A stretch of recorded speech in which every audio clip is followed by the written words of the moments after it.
যদি মায়ের কিছু হয়ে যায় তাহলে আমার এই বোনটা এতিম হয়ে যাবে, যার এই দুনিয়াতে কেউই নাই। ঘা মাথা দেওয়া ঘা, আমি মাথা উদাম করে কাউকে দেখতে পাই না, আমি একটু বাঁচতে চাই। আমি এটাকে কি লেখাপড়া করাই, আমি এত দেওয়া সাহায্য করি না খুব। আমি নিজে সাহায্য করে চাইলে আমি এটাকে মাদ্রাসায় পড়াই। আমি একবারই অসহায়, আমার কেউই নাই, না আছে মা বাপ, না আছে স্বামীটা। আসসালামু আলাইকুম, আশা করি আপনারা সকলেই ভালো আছেন। কিন্তু আমার পাশে যাকে দেখতে পাচ্ছেন সে কিন্তু একদমই ভালো নেই। তাকে যদি এক কথা চিন্তালাস বলি তাতে আশা করি ভুল হবে না, কারণ সে প্রতিটা মুহূর্তে মৃত্যু যন্ত্রণা কি এবং কত বড় হইতে পারে সে প্রতিটা মুহূর্তে সে অনুভব করে এবং বুঝতে পারে। সর্বশরীরে তার বিভিন্ন স্থানে ফসলায় ধরে এবং রক্ত পুষ পড়ে এবং বিভিন্ন জায়গা থেকে ক্ষত যন্ত্রণা করে। এই মানুষটার হাতগুলো দেখলে বোঝা যাচ্ছে এই মানুষগুলা হাতের আঙ্গুলগুলো ফালাই দেওয়া হয়েছে, হাতের আঙ্গুলের যে মাথাগুলো সেগুলো কেটে ফেলা হয়েছে, পশলায় ধরছে এই কারণে, এবং পায়ের বিভিন্ন জায়গায় পশলায় ধরা এবং পুইস করে ওখান থেকে বিভিন্ন যন্ত্রণা করে। কারণ আগে সে টোকাইয়ের কাজ করতো, যেখান থেকে সে অর্থ কালেক্ট করে সেটি দিয়ে সে খাবার খেত। তার সর্বশরীর ঘায়ে ভরা, তার শরীরের চামড়াগুলো আমি দেখতে পাচ্ছি উঠে গেছে, উপরে যে চামড়াগুলো সেগুলো উঠে গেছে, তার মুখে পর্যন্ত ঘা হয়েছে এবং তার পেটের ভিতরে নাকি আলসার হয়েছে। সে ঠিক মতো খাবার পর্যন্ত খাইতে পারতেছে না। কারণ আমি তার কষ্টের কথাগুলো আমি আগে থেকেই জানি, কারণ আমি যেখানে ব্যবসা করি সে সেখানেই ভিক্ষা করে এবং আমাকে বলে, তারপরে আমি নিজেই তার কষ্টের কথা শুনে রান্না করি। এক কথায় এমন এক অসহায় মা যার পাশে একমাত্র এই মেয়ে ছাড়া তার পাশে দাঁড়ানোর মতো কেউই নেই, তার স্বামী নাই, তার সন্তান নাই, তার আত্মীয় স্বজন কেউই নাই এই জগতে। তার এই মেয়েটি খুব ভালো, আলহামদুলিল্লাহ। সে কিন্তু ভিক্ষা করে না, সে একটা মাদ্রাসায় পড়ে এবং তাকে কেউ ভিক্ষা হাতলেও সে সহজে কিন্তু সে নেয় না। সে খুব ভালো একটি লক্ষ্মী একটি মেয়ে মানুষ, সে সবার সাথে মিশে। কিন্তু তার মা যদি দুনিয়া থেকে হারিয়ে যায় তাহলে তার এই দুনিয়াতে পাশে আর কেউই থাকবে না, কারণ তার বাবা তাকে ছোটবেলায় ফালাই রেখা চলে গেছে। সেই বাবার খোঁজে গ্রাম থেকে ঢাকাতে আসে, কিন্তু তার বাবাকে সে খুঁজে পায় না, তার হাজবেন্ডকে সে খুঁজে পায় না, কারণ সে অসুস্থ দেখে তাকে গ্রামে ফালাই রেখে চলে আসে তার হাজবেন্ড। এমনকি তার মা বাবাও বেঁচে নাই, এমনকি তার দুনিয়াতে তার ভাইও নাই। এখন আপনাদের কাছে দাবি, এখন আপনাদের সবার দয়ায় সেই দুনিয়াতে বেঁচে থাকতে পারে। আমি চাই আমার এই মা এবং এই বোনের পাশে আপনারা সকলেই দাঁড়ান। এখন আমরা তার মুখ থেকে তার কষ্টের কথাগুলো শুনবো, সে কি বলে, আপনি বলেন।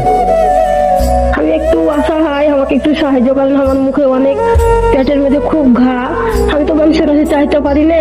আমি একবারই অসহায়, আমার ব্রিজের কাছে সাহায্য করি, আমি বাঁচতে চাই আমার মেয়েটার লেগে। আমার তো কেউই নেই, আমার মেয়েটা, আমি কিছু হয়ে গেলে আমার মেয়েটাকে দেখার মতন কেউই নাই খুব। আমি একবারই অসহায়, মানে আমি কোনো খাবার খেতে পারি না খুব, আমি কোনো ই করতে পারি না, খালি একটু দুধ দিয়ে ভাত খাই, খাইলে তারপরেও ই করতে পারি না খুব। আমি কোনো হাত দেওয়া কোনো কাজ করতে পারি না, রান্না করতে পারি না, খাইতেও পারি না, হাত দেওয়া চামচ দেখাই, মুখের মধ্যে অনেক ঘা, জিভে দেওয়া ঘা, কথা কইতে পারি না। দর্শক, আপনারা বুঝতে পারলেন যে সেই খাবারটা পর্যন্ত সে খাইতে পারে না, শুধু সে দুধ দিয়ে ভাত খায় এবং কি সে রান্নাটা করতে পারে না, সে দোকান থেকে কিনে এনে খেতে হয়। আমি কখনো আপনাদের কারো কাছে সাহায্য সহযোগিতা চাইনি, আজকে আমি চাইতে বাধ্য মা ছাড়া। কারণ এই লক্ষ্মী মেয়েটা যদি আপনার ঘরে থাকতো, আমার ঘরে থাকতো, তাহলে তার পরিস্থিতিটা কত সুন্দর থাকতো। তার আমি যেখানে ব্যবসা করি সে সেখানে বিক্রি করে, আমি নিজে যতটুকু পারছি তাকে সাহায্য সহযোগিতা করছি, কি করছি না খেলা। হ্যাঁ, তারপরে আমি আমার যত বন্ধু বান্ধব, ভাই বেড়াদার, আমাদের বড় ভাই রানা ভাই, তার কাছ থেকে এবং আমাদের যারা শুভাকাঙ্ক্ষী আছে সবার কাছ থেকে একটা অর্থ কালেক্ট করে আমি তার হাতে দেই, কিন্তু তাতে তার এক সপ্তাহের খরচ হয়। আমাদের এখানের বড় ডাক্তার আছিল নারী শিশুর আসিফ ভাই, তার কাছে আমি নিয়ে যাই তাকে, তারপর তার কাছ থেকে আমি ট্রিটমেন্ট করাই, কিন্তু তাকে ট্রিটমেন্ট করার জন্য যে অর্থর প্রয়োজন সে অর্থ কিন্তু আমাদের কাছে নাই যে তাকে আমরা সাহায্য সহযোগিতা করবো। তার প্যারের ভিতরে দেখতে পাচ্ছেন আপনারা আলসার হয়েছে, বিভিন্ন ঘা হয়েছে তার প্যারের ভিতরে এবং তার বুকের ভিতরে জ্বালা পোড়া করে, বুকের ভিতরে ঘা, তার শরীরের চামড়া উঠে গেছে, তার সর্বশরীরের রোগ। আপনারা দয়া করে এই মাকে বাঁচান, আপনারা দয়া করে এই বোনটাকে এতিম করে না। আমি চাই আপনারা সবাই তাকে একটু সাহায্য সহযোগিতা করেন। আমি হাত জোর করে অনুরোধ করছি, আমার যারা শুভাকাঙ্ক্ষী আছেন, আত্মীয় স্বজন, পাড়া প্রতিবেশী, সবাই যার কাছে এই ভিডিওটা যাবে, আপনারা সবাই একটু দয়া করে আমার এই ভিডিওটা একটু শেয়ার দেন। আমার এই বোনটাকে আপনারা এতিম কইরেন না। আমি খুব ছোটবেলায় আমি এতিম হয়েছি, দেখেছি, তাই আমি জানি এটি হওয়ার যন্ত্রণা কতটা ভয়াবহ। আমি তাই তাদের পাশে সবসময় দাঁড়ানোর চেষ্টা করছি। এখন আপনারা একটু ঘরটা দেখেন, তার ঘরে যে বসবাস করে যে বাসাটা, সেই বাসাটা আপনারা দেখেন, তার ঘরের মধ্যে কিন্তু ব্যবহার করার মতো তেমন কিছুই কিন্তু নাই। যে হাঁড়ি পাতিল কিন্তু নাই, এই একটা পাতিল দেখা যাচ্ছে, একটা ভাত রান্না করা একটা করে দেখা যাচ্ছে, আর এখানে কিছু জামা কাপড়, তাছাড়া কিন্তু তার ঘরে তেমন কিছুই কিন্তু নাই। কি হয় মানুষের সাথে, মানুষের গায়ে হাত দিতে পারি না। মানে যার হয় সে দেয়, না দিলে না দেয়, আমি গায়ে হাত দেওয়া কাজের কাছে সাহায্য করতে পারি না। আমার অনেক ঘা, ভিতরে অনেক ঘা, জিভা দেওয়া ঘা ফিটে গেছে, আমার পুরো শরীরে ঘা, মাথা দেওয়া ঘা। আমি মাথা উদাম করে কাউকে দেখতে পারি, আমি একটু বাঁচতে চাই। আমি এটাকে একটু লেখাপড়া করাই, আমি এত দেওয়া সাহায্য করি না খুব। আমি নিজে সাহায্য করে চাইলে আমি এটাকে মাদ্রাসায় পড়াই। আমি একবারই বাসা হয়, আমার কেউই নাই, না আছে মা বাপ, না আছে স্বামীটা, আমার কেউই। সে কিন্তু অনেক সময় না খেয়ে থাকে, কারণ তার মুখের ভিতরে জিহ্বায় পর্যন্ত ঘা, তার মুখের পুরোপুরি মুখের ভিতরে, গলার ভিতরে ঘা।